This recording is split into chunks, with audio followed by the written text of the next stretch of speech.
Hello, welcome you guys, this is Akash Almule. आप सभी का स्वागत है मेरे YouTube channel learn next nursing में। ओके, तो दोस्तों आपके लिए मैं ईएसआईसी से लेटेस्ट एक इन्फॉर्मेशन आई है। यूपीएससी ईएसआईसी जो नर्सिंग ऑफिसर की जो वैकेंसी है उसी से रिलेटेड अभी यूपीएससी ने एक नोटिफिकेशन जारी किया है। ओके, क्या जारी किया है सब कुछ यहाँ पे स्पेशल सेल जो रिक्रूटमेंट ब्रांच है वहाँ से नोटिफिकेशन निकला है। ओके, क्या है, क्या इंस्ट्रक्शन है, तो ये जो पीडीएफ है इसमें आपको scheme of examination, okay, scheme of examination आपको यहाँ पे देखने को मिलेगा। वो बहुत इंपॉर्टेंट है। बहुत सारे लड़कों को प्रॉब्लम था, स्टूडेंट्स को दिक्कत थी कि भाई ईएसआईसी का एग्ज़ाम 120 मिनट्स तो बता दिया था, बट यहाँ पे मैक्सिमम मार्क्स कितने रहेंगे। ओके, तो मैक्सिमम मार्क्स कितने का रहेगा एंड साथ ही साथ क्वेश्चंस कितने आएंगे ये भी टेंटेटिवली मैं यहाँ पे बताने का प्रयास करूँगा। साथ में साथ जब भी आप ई एडमिट कार्ड कब डाउनलोड कर सकते हो, ओके, कुछ इंस्ट्रक्शंस है वो सब यहाँ पे हम देखेंगे। ठीक है, तो चलो शुरू करते हैं वीडियो शुरू करने के पहले अगर आप मेरे चैनल पर नए हो तो प्लीज़ चैनल को सब्सक्राइब कर लीजिए, बेल आइकन को दबा दीजिए ताकि यूपीएससी ईएसआईसी से रिलेटेड जो भी मैं वीडियो लेके आऊँगा वो आप तुरंत दे पाओगे। ओके, आप सभी को बता दूँ कि ministry of labour and employment के अंडर में आता है ईएसआईसी। ओके, कितनी वैकेंसी है ओपन की 892, ईडब्ल्यूएस की 193, ओबीसी की 446, ओके, SC 235, ST की 164 एंड PWBD का वैकेंसी है 168। ओके, टोटल वैकेंसी यहाँ पे 1930 वैकेंसी है, आपको बता दिया था मैंने लास्ट वीडियो में। ओके, तो यहाँ पे क्या बोला है देखो, ये time table and instruction to the candidate वो बहुत इंपॉर्टेंट है। इसका टाइम टेबल आ चुका है कि एग्ज़ाम कब है। एग्ज़ाम इसका आप देख सकते हो, आपको 7 जुलाई, ओके, 7 जुलाई संडे को आफ्टरनून में है। दोपहर में 2 बजे से लेके शाम के 4 बजे तक आपका 2 आवर्स का पेपर है। सब्जेक्ट कोड क्या है आपका, नर्सिंग 02 ऐसा आपको सब्जेक्ट कोड डालना पड़ेगा जो ओएमआर शीट रहेंगी। ओके, इसके बाद हम बात करेंगे व्हाट इज़ ओएमआर शीट।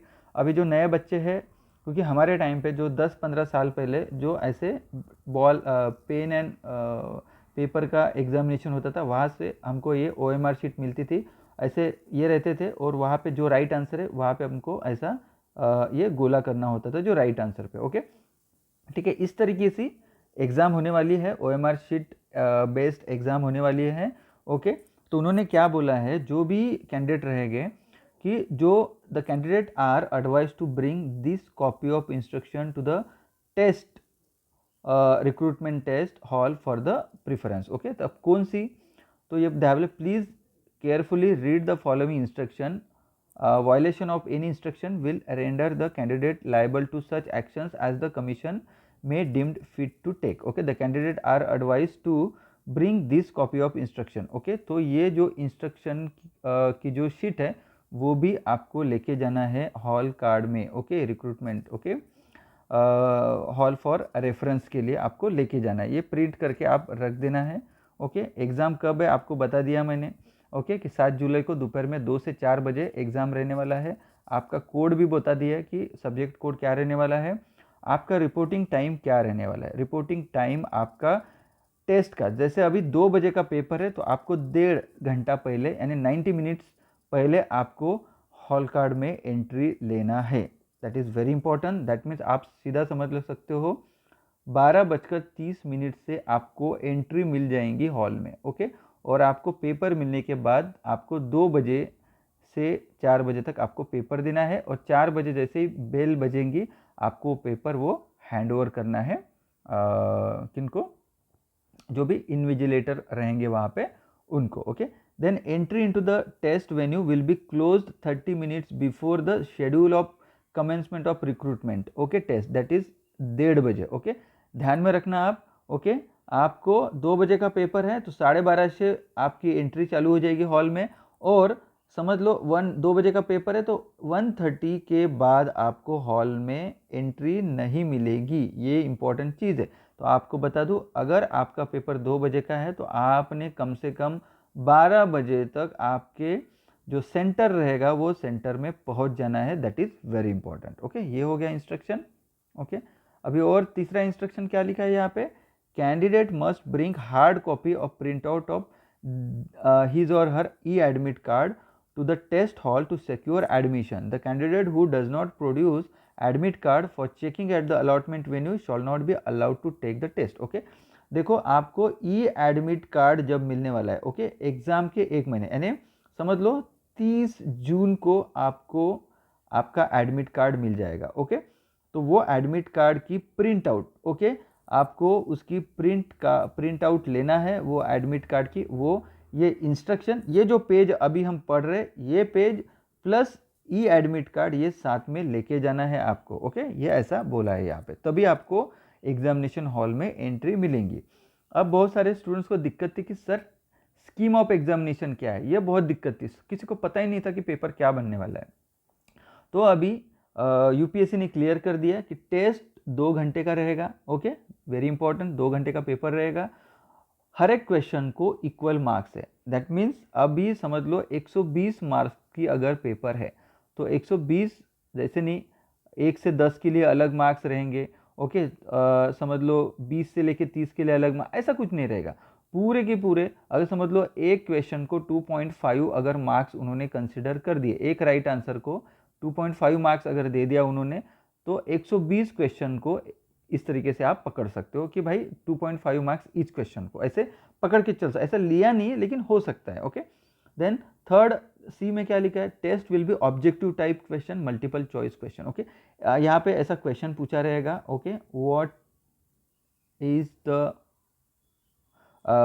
कोई भी ऐसा क्वेश्चन पूछ दो what is the life span of RBC okay RBC ऐसा रहेगा तो यहाँ पे ऑप्शन ए रहेगा देन ऑप्शन बी रहेगा ऑप्शन सी रहेगा ऑप्शन डी ऐसे 4 उसके अल्टरनेटिव रहने वाले हैं ओके तो इसमें से जो भी राइट आंसर रहेगा उसको आपको समझ लो जो OMR शीट रहेगी यहाँ पे अब समझ लो ये 10वां क्वेश्चन है तो यहाँ पे 10वां रहेगा उसके सामने 1 2 3 4 रहेगा तो समझ लो बी राइट आंसर है तो आपको यहाँ पे बी पे ऐसे गोला करना है ओके अब गोला करने के लिए आपको ब्लैक बॉल पॉइंट चाहिए ब्लैक बॉल पॉइंट अब बहुत सारे स्टूडेंट को पता नहीं रहेगा कि बॉल पॉइंट क्या होता है बॉल पॉइंट यानी सादी पेन जैसे आप रेनॉल्ड्स की जो पेन रहेगी या वो 3 रुपीज़ की जो पेन रहेगी वो उसको ही बॉल पॉइंट बोलते हैं ओके कभी भी इसमें इंक वाली आपको लेके जाना नहीं है ओके इंक वाली जो जिसमें भी इंक वाला ये रहेगा पेन वो लेके जाना नहीं जिसमें बॉल पॉइंट वाला ओके वही लेके जाना 3 रुपीज़ वाला तो बेस्ट ऑप्शन ओके ये हो गया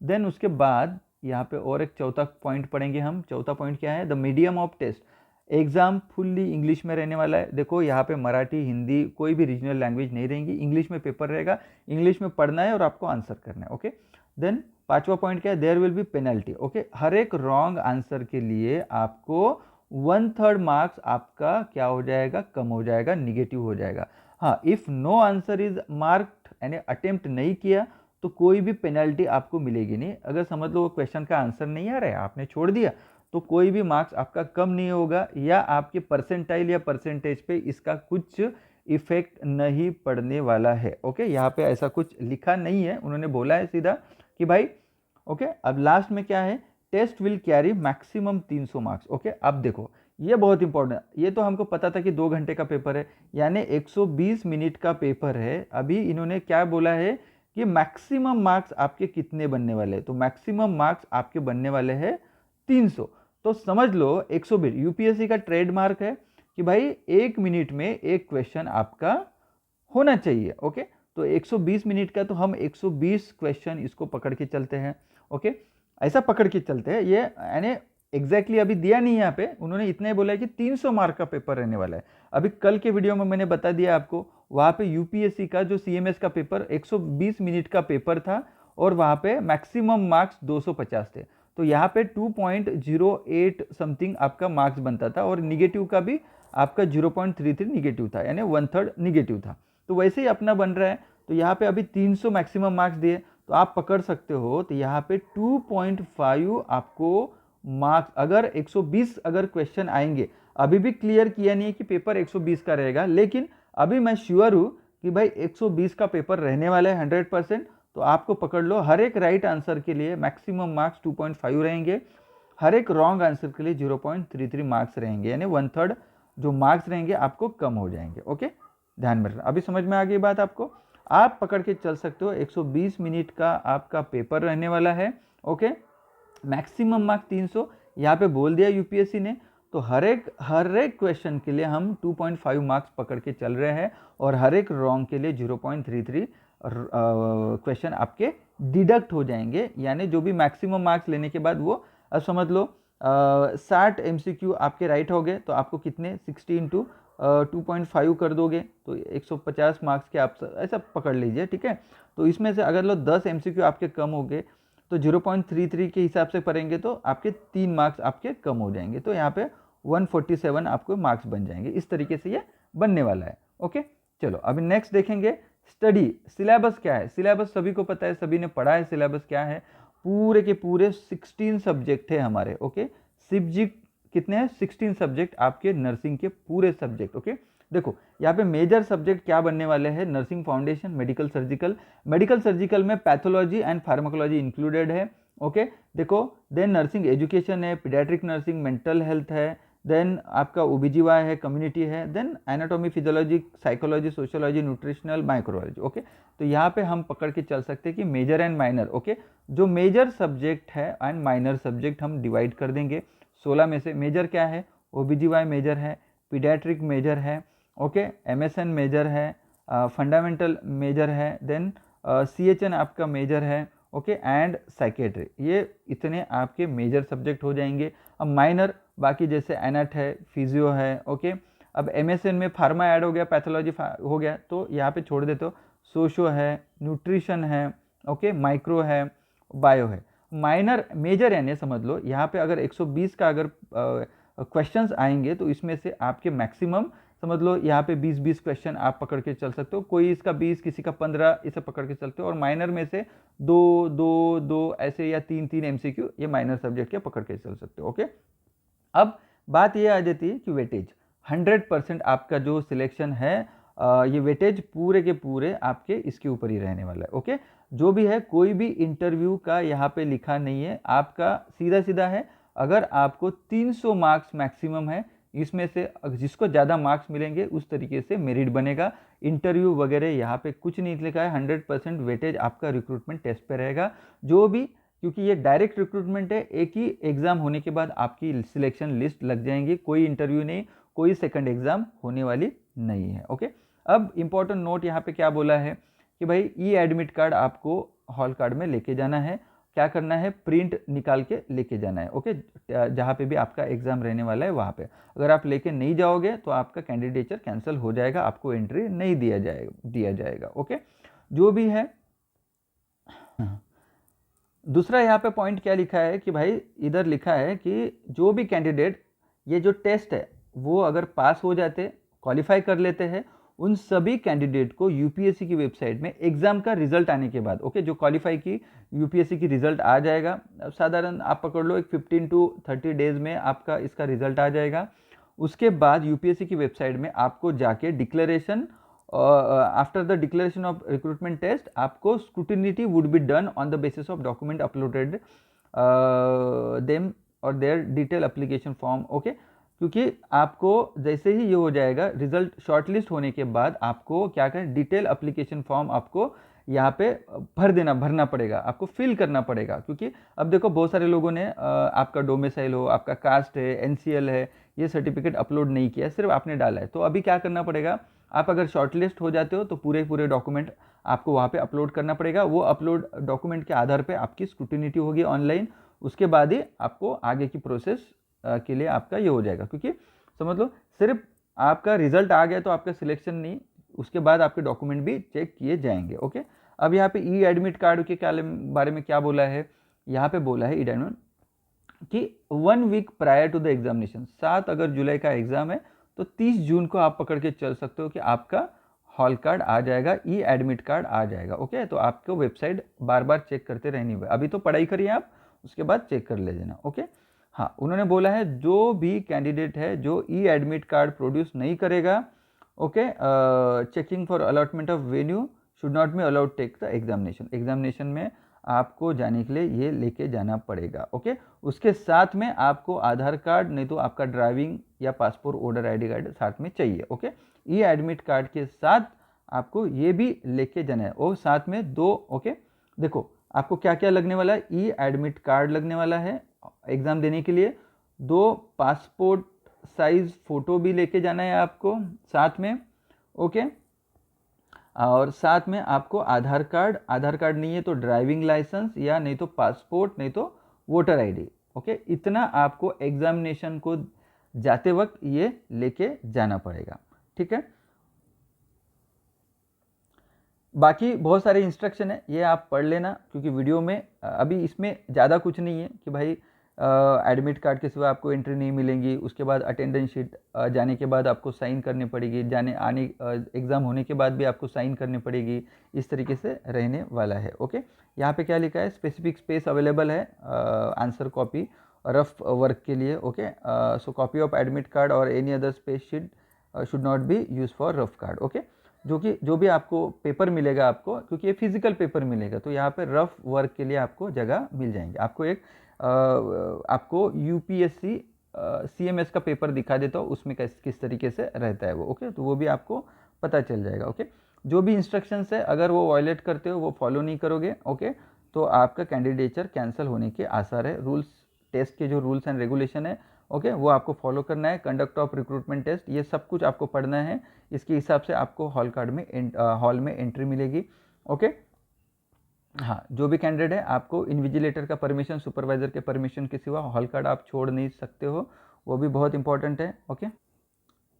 ये भी बहुत बड़े इंस्ट्रक्शन है यहाँ पे कि भाई यहाँ पे टॉयलेट के लिए भी यहाँ पे लिखा है, going to toilet the candidate should turn off the OMR sheet, okay, upside down, इस तरीके से टर्न ऑफ रखना है, ओके। और जो इन्विजिलेटर रहेगा वो चेक करेगा कितना टाइम आपने अंदर में टॉयलेट में स्पेंड किया है, वो भी बहुत सारी चीज़ें वो पढ़ लेना, मोबाइल वगैरह तो अलाउड ही नहीं है। और no candidate permitted to leave test till the expiry of allotted time, okay. 2 घंटे के बाद ही आपको छोड़ा जाएगा, इन बिटवीन उसके पहले आपको छोड़ा नहीं जाएगा, पेपर होने के बावजूद आपको वहीं पे बैठना पड़ेगा, ओके, ध्यान में रखना, ओके। लास्ट 30 मिनट में आपको कहीं पे भी टॉयलेट जाने की यहाँ पे अलाउड किया नहीं जाएगा, वो भी इम्पोर्टेंट चीज़ है, ओके। 5 मिनट पहले आपको OMR यानी टाइम ख़त्म होने के पहले आपको बेल बज जाएंगी, आपको पता दिया जाएगा, ओके। तो आपको पूरी इन्फॉर्मेशन जो भी है पूरा जो पेपर का इन्फॉर्मेशन भर के रेडी रखना है, जैसे टाइम ख़त्म हो जाएगा OMR शीट वो आपसे ले लेंगे, ओके।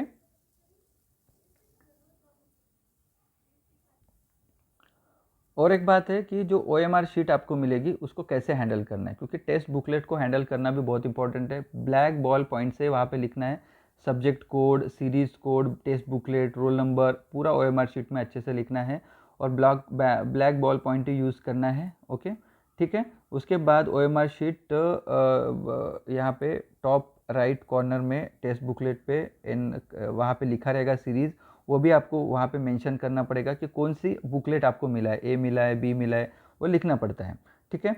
देन उसके बाद वो जो टेस्ट बुकलेट रहेगा वो टैली करना है टेक्स्ट बुक सीरीज़ के साथ, ओके। अप्रोप्रिएट है या नहीं, मार्जिन्स अच्छे है या नहीं, कहीं पे कुछ प्रिंटिंग मिस्टेक्स है क्या, ओके। नहीं तो आप एक बार शुरू कर दोगे और OMR वो शीट में अगर कुछ प्रॉब्लम रहेगा तो वो चेंज करके नहीं मिलेगा। तो सबसे इसीलिए आपको 1.5 घंटा पहले वो बुलाया जा रहा है, ओके, कि आपको पहले ही वो OMR शीट देंगे, उसके बाद अच्छे से वो देख लो, फिर इन्फॉर्मेशन भरो, ओके।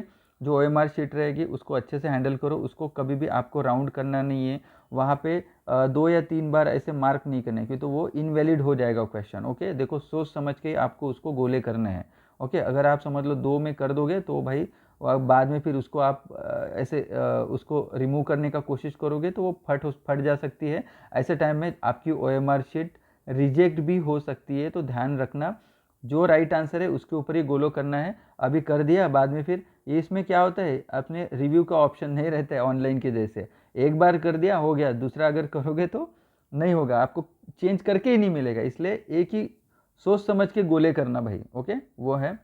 और बहुत सारी इंस्ट्रक्शन है वो आप यहाँ पे देख सकते हो, ओके, पूरे लिखे हैं।